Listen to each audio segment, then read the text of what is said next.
ஹஜ்ஜுக்கு செல்லாதவர்களுக்கு அல்லாஹ்வால் கொடுக்கப்பட்டிருக்கும் மிகப்பெரிய அருக்கொடை அரஃபாவுடைய நோன்பு.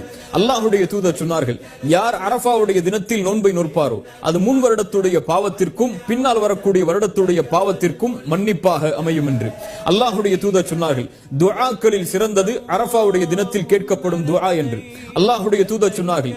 அரஃபாவுடைய தினத்தில் அல்லாஹ் முதல் வானத்திற்கு இறங்கி வருகிறான் என்று அல்லாஹ்வுடைய தூதர் சொன்னார்கள்.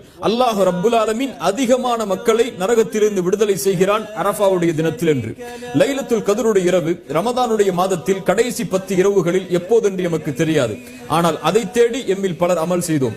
ஆனால் துல்ஹஜ் மாதத்துடைய முதல் 10 நாட்களில் அரஃபாவுடைய தினம் எப்போதென்று எமக்கு தெரியும். சிந்தனை உள்ளவர்கள், அல்லாஹ்வுடைய அன்பை விரும்புபவர்கள், அல்லாஹ்வுடைய அருளை எதிர்பார்ப்பவர்கள் இந்த நாளை பயன்படுத்துவார்கள்.